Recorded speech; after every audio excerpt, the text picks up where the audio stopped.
Shalom semua jemaat SIB Mersing dan kepada siapa saja yang tune in untuk khotbah kali ini.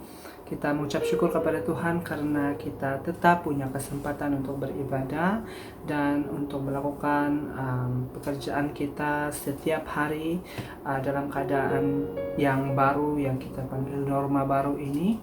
Kita tetap mengucap syukur karena Tuhan sentiasa baik untuk kita, sentiasa memberikan yang terbaik untuk kehidupan kita. Nah, apapun keadaan saudara dan saudari semua, saya percaya kita semua berada dalam pimpinan Tuhan dan tidak usah khawatir, tidak usah takut dengan apa-apa yang berlaku di masa akan datang karena Tuhan adalah sumber harapan kita. Amin. Sebelum kita mendengarkan firman Tuhan, mari saya ajak kita untuk berdoa dan saya pimpin dalam suara yang kedengaran. Mari berdoa. Tuhan, kami sungguh mengucap syukur buat kesempatan pada kali ini dapat mendengarkan firman Tuhan. Kiranya Engkau terus memberkati kami, buka telinga rohani kami, mata rohani kami, hati kami, untuk kami dapat menerima firman Tuhan yang bakal kami pelajari sebentar. Kiranya apa yang menjadi pelajaran firman Tuhan inilah yang menjadi pedoman untuk kehidupan kami, membentuk kami, membuatkan kami lebih matang dalam hal pemikiran kami dan dalam hal tingkah laku kami sebagai orang percaya. Terima kasih ya Bapa, Kau terus berkati kami dan pimpin kami. Amin. Baiklah, kita langsung saja kepada firman Tuhan pada kali ini. Kita akan belajar firman Tuhan yang bagi saya tidak asing lagi untuk setiap kita, bahkan untuk semua orang percaya pun harus pelajari sesuatu berkenaan dengan tema ini. Temanya adalah tentang waktu. Temanya adalah tentang waktu, yaitu mari kita mempergunakan waktu yang ada. Temanya adalah mempergunakan waktu yang ada. Mari bersama saya kita membuka dalam Pengkhotbah pasal yang ketiga ayat yang pertama. Sebenarnya di seluruh pasal ini berbicara tentang waktu karena garis pekat di atas berkata untuk segala sesuatu ada waktunya. Tetapi kita tidak akan terus membaca sampai ayat yang ke-15. Kita hanya akan baca ayat yang pertama dan ayat yang mungkin boleh ayat yang kedua. Ataupun mungkin sampai ayat yang ketiga. Dalam Pengkhotbah 3 ayat 1 mengatakan, untuk segala sesuatu ada masanya. Untuk apapun di bawah langit ada waktunya. Ada waktu untuk lahir, ada waktu untuk meninggal, ada waktu untuk menanam, ada waktu untuk mencabut yang ditanam. Ada waktu untuk membunuh, ada waktu untuk menyembuhkan.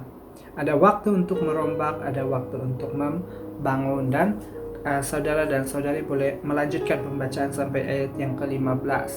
Karena seluruh perikop ini adalah dasar untuk pelajaran firman Tuhan yang kita akan pelajari pada hari ini atau pada kali ini yang berkaitan dengan waktu. Sekali lagi, tema ini membicarakan tentang kita sebagai orang-orang percaya atau sebagai orang Kristen, kita mempergunakan waktu yang ada. Sebelum itu saudara, mari kita belajar dahulu lebih dalam tentang apa ini waktu ataupun apa ini masa. Untuk memahami apa itu masa ataupun apa itu waktu, kita mesti memahaminya dari sudut filosofi. Dari sudut falsafah, dari sudut filosofi. What is the philosophy of time? Ataupun apakah falsafah tentang masa? Orang-orang bijak pandai mengatakan bahwa masa itu adalah sesuatu yang abstrak. Maksudnya adalah sesuatu yang kita tidak boleh lihat, sesuatu yang abstrak dan sangat mempengaruhi, bahkan menjadi bahagian untuk semua orang, semua benda, semua perkara yang ada. Semua yang ada dipengaruhi dengan waktu. Ada benda yang ada permulaan dan ada akhirnya. Salah satu contoh, seperti makanan dipengaruhi oleh waktu. Ada tarik expirednya, orang pun ada juga tarik expirednya.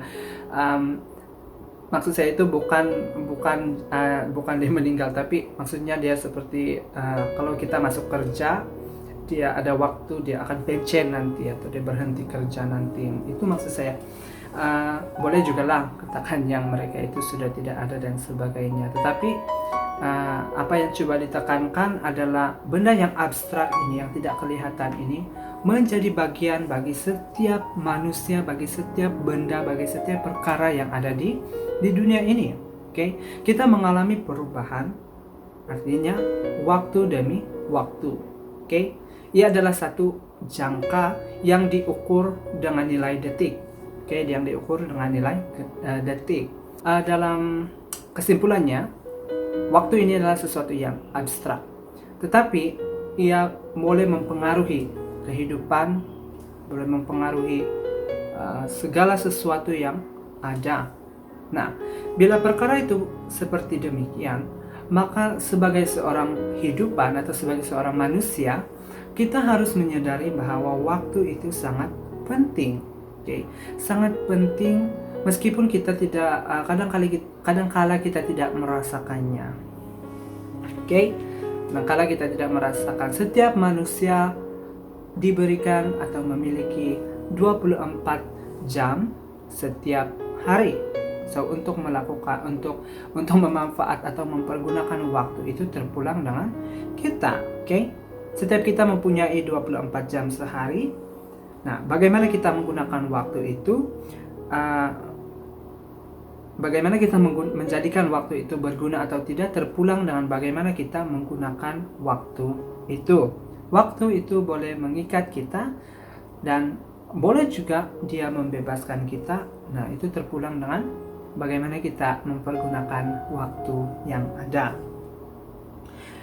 Saudara dan saudari semua, waktu itu harus kita pergunakan sebagai anak-anak atau sebagai orang percaya. Kita harus mempergunakan waktu yang ada dengan bijaksana. Kita harus mempergunakan waktu yang ada. Kita tidak harus mensia-siakan waktu yang ada, karena kita harus memandang itu sebagai pemberian daripada Tuhan. Bila Tuhan memberikan kita waktu, mari kita menggunakannya dengan penuh bijaksana. Seperti kata pengkhotbah di dalam ayat yang kita baca tadi, segala sesuatu ada waktunya.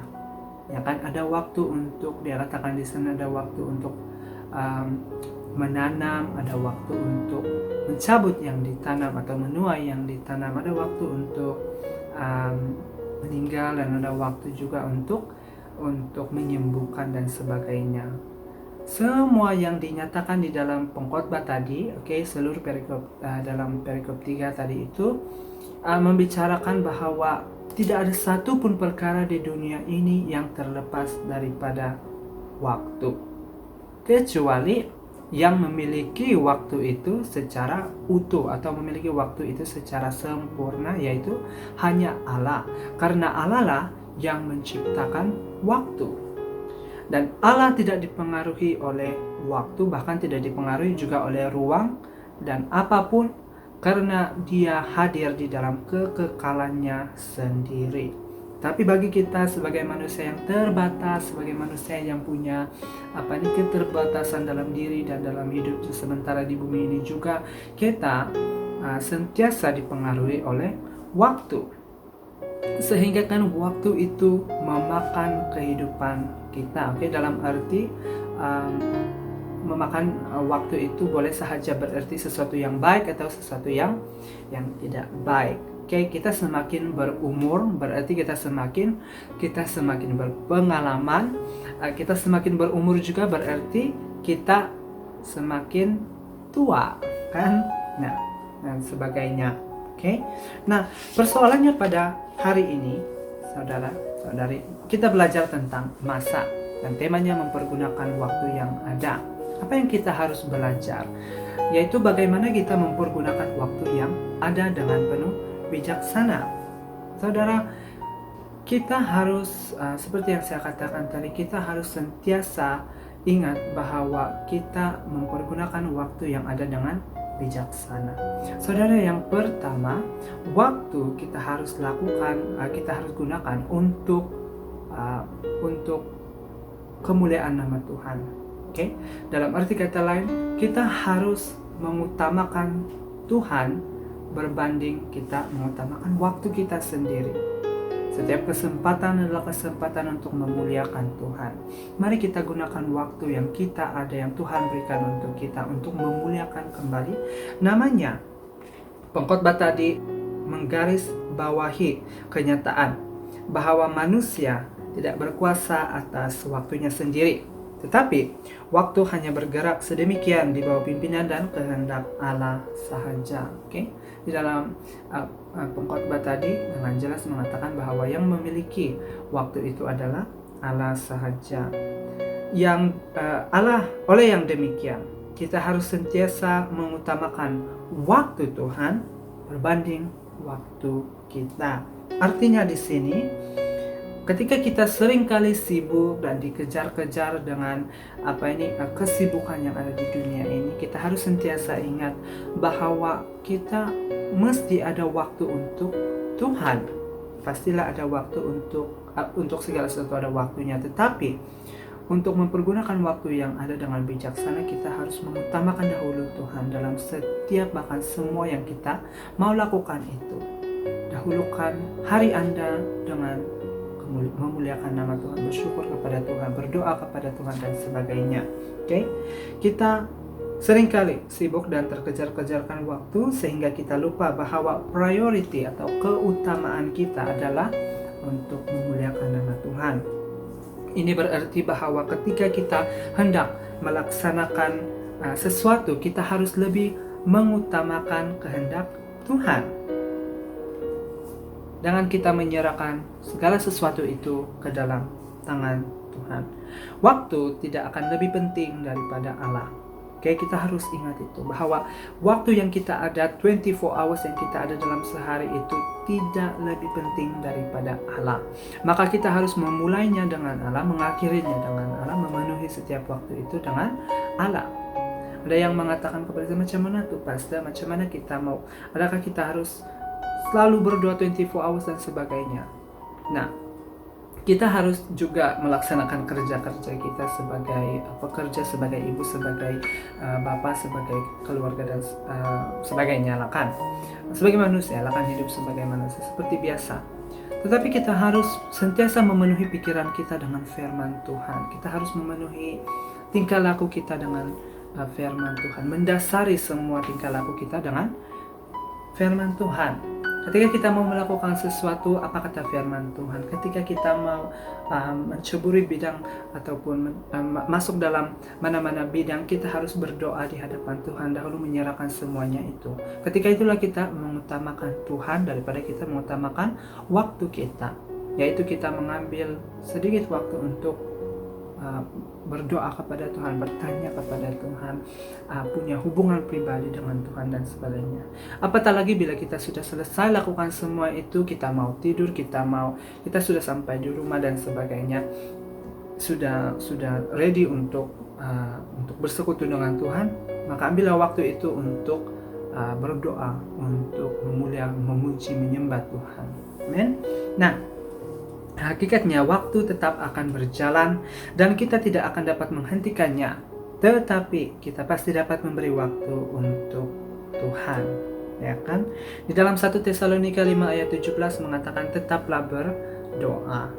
Ini berbicara tentang waktu kita sentiasa dipenuhi dengan doa, sentiasa kita punya hubungan pribadi dengan Tuhan. Kalau kita mau mengutamakan Tuhan, kita harus utamakan Dia lebih daripada waktu kita sendiri. Amin. Yang kedua, saudara, bagaimana kita mempergunakan waktu yang ada dengan bijaksana adalah kita menikmati waktu sebagai kesempatan yang indah. Di dalam bahasa Yunani, waktu ada dua kata yang merujuk pada waktu atau masa, yaitu yang pertama kairos dan yang kedua kronos. Kairos itu adalah satu jangka masa. Contohnya minggu. 1 minggu, 2 minggu, 3 minggu, 1 bulan, 1 tahun. Itu adalah kairos, itu adalah masa. 1 hari, 1 jam, 1 menit, 1 detik. Itu adalah kairos. Di mana waktu itu tetap berjalan dan kita melewati semuanya itu Dan ketika kita melihat kembali, oh ini setahun yang lalu, ini sehari yang lalu, ini 2 hari, 3 hari yang lalu, 1 minggu yang lalu, dan sebagainya. Kronos pula berbicara tentang kesempatan. Kronos itu berbicara tentang detik-detik yang spesifik atau yang khusus, yang kita panggil sebagai peluang, sebagai kesempatan. Contohnya hari jadi atau hari lahir, graduation, apalagi momen-momen yang kita lalui dalam kehidupan kita yang bagi kita itu penting, bagi kita itu indah, bagi kita itu satu momen untuk kita. Itu adalah kronos.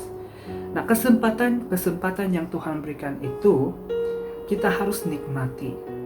Itulah yang kita harus pergunakan dengan baik, yang kita harus nikmati dengan baik, dengan mentality bahwa itu adalah kesempatan yang indah yang Tuhan berikan untuk kita. Mari kita mempergunakan waktu itu dengan melihat waktu itu sebagai satu kesempatan yang indah, satu kronos yang Tuhan berikan untuk kita. Bukan hanya setakat satu kairos tadi, bukan hanya sebagai satu jangka masa, tapi sebagai satu kesempatan yang indah. Bila kita menukarkan mindset kita dengan memikirkan bahwa setiap waktu dan setiap langkah yang kita ambil itu adalah kesempatan yang indah yang Tuhan berikan di dalam hidup kita, maka kita lebih menghargai waktu. Sehingga waktu-waktu yang kita punya itu kita manfaatkan semaksimum yang mungkin. Apapun pekerjaan Anda, apapun bidang Anda, mari kita ambil waktu untuk lakukan yang terbaik dalam bidang kita sendiri. Contohnya saya sebagai hamba Tuhan, saya mau melayani Tuhan, maka setiap waktu yang saya punya, saya mau ambil waktu untuk melayani Tuhan. Saya belajar firman Tuhan, saya memperlengkapi orang dengan kebenaran daripada firman Tuhan. Demikian juga untuk diri saya, keluarga saya, dan teman-teman. Kalau Anda sebagai seorang dokter atau sebagai seorang jururawat yang bekerja dalam Kementerian Kesehatan dan sebagainya, kita mau melayani Tuhan dalam bidang itu, maka layanilah orang-orang yang sakit, layanilah orang-orang yang memerlukan pertolongan. Kalau kita seorang cikgu, seorang pengajar pendidik, maka kita harus mendidik dengan pimpinan dan hikmat daripada Roh Kudus, sehingga pelajaran yang kita berikan itu adalah menjadi berkat untuk orang lain. Karena kita melihat setiap waktu itu sebagai kronos, sebagai kesempatan yang Tuhan berikan untuk kita secara pribadi. Amin. Sehingga bila kita melakukan semuanya itu, kita lakukan yang terbaik, kita menikmati berkat, kita menikmati jerih payah kita, usaha kita sendiri, dan kita boleh mengembalikan syukur kembali kepada Tuhan yang mempunyai segala sesuatu, termasuk waktu yang Dia berikan untuk kita tadi. Maka kita harus sentiasa ingat dan ubah mindset kita bahwa masa yang Tuhan berikan kepada kita itu adalah satu kesempatan yang indah untuk kita. Maka bangun pagi kita bersyukur kepada Tuhan karena Tuhan memberikan kita hidup yang baru, Tuhan memberikan kita nafas yang baru, ada kesempatan yang Tuhan sediakan untuk kita pada hari itu. Amin. Nah, kehendak bebas memberi manusia kebebasan untuk memenuhi waktunya dengan apa sahaja. Setiap kita mempunyai kehendak bebas. Kita boleh lakukan apa sahaja dengan waktu yang kita ada. 24 hours yang kita ada itu kita boleh buat apa saja. Tetapi bagi anak-anak Tuhan yang percaya sungguh-sungguh kepada Tuhan, kita tahu bahwa waktu itu kita harus pergunakan untuk mengembalikan kemuliaan atau mengembalikan syukur, menyembah dan memuji Tuhan. Sehingga semuanya itu kita manfaatkan, kita lakukan sebagai kesempatan yang indah. Tuhan Yesus selalu memberi waktu, bahkan Dia memberikan waktunya yang sepenuhnya kepada kita. Kata kita juga sebagai anak Tuhan, kita harus juga mengembalikan itu. Kita harus juga memberikan waktu kita kepada Tuhan. Memandang waktu itu sebagai satu kesempatan yang indah yang Tuhan berikan kepada kita akan membuatkan kita lebih fokus pada harapan yang Tuhan berikan kepada kita di masa akan datang. Nah, ingat, di dalam Tuhan ada harapan. Di dalam Tuhan, visi-visi yang kita ada itu menemui harapannya. So, carilah waktu untuk bersekutu dengan Tuhan, carilah waktu untuk memuliakan namanya. Nah, setiap detik merupakan kesempatan untuk memuliakan Tuhan. Dan kita tidak harus malas, tetapi kita harus terus bekerja keras dan berjaga-jagalah senantiasa. Di dalam pengkhotbah menceritakan bahwa waktu itu adalah sesuatu yang terus berjalan, tidak ada akhirnya bagi kita. Tapi bagi Tuhan yang memiliki semuanya, kita ingat bahwa Tuhanlah yang boleh mengatur segala sesuatu. Di dalam Amsal mengatakan, di dalam Mazmur mengatakan, jalan-jalanku adalah jalan-jalanmu. Di mana perjalanan kehidupan kita ini mungkin karena Tuhan yang menyertai dan Tuhan yang sudah memberikan semuanya itu kepada kita. Maka harus sentiasa ingat itu. Waktu yang berlalu, saudara, tidak akan kembali lagi. Tetapi janganlah kita terus memandang ke belakang. Haruslah kita memandang ke depan, dan kita harus mempergunakan setiap waktu yang ada dengan berhikmat, dan kita harus memuliakan nama Tuhan. Marilah kita terus mengatur detik kehidupan kita dengan mempergunakan waktu yang ada sebagai orang-orang yang berkemenangan. Amin. Waktu tidak akan pernah mengikat kita, tetapi waktu menjadi berkat untuk kita. Firman Tuhan sampai di sini sahaja. Mari saya ajak kita untuk berdoa, bersyukur kepada Tuhan.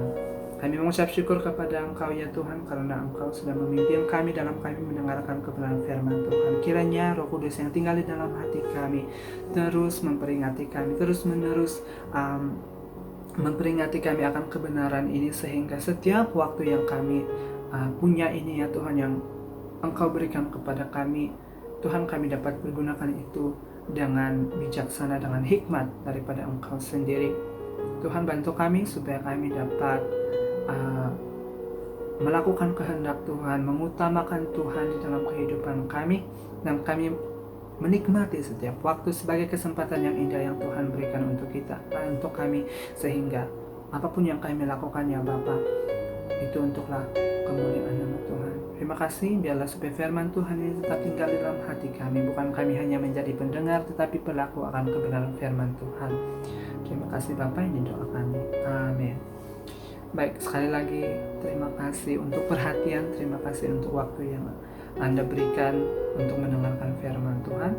Sudah pasti Tuhan memberkati kita semua.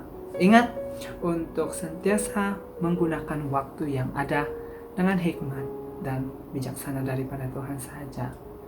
Baiklah, khotbah sampai di sini, dan Tuhan memberkati.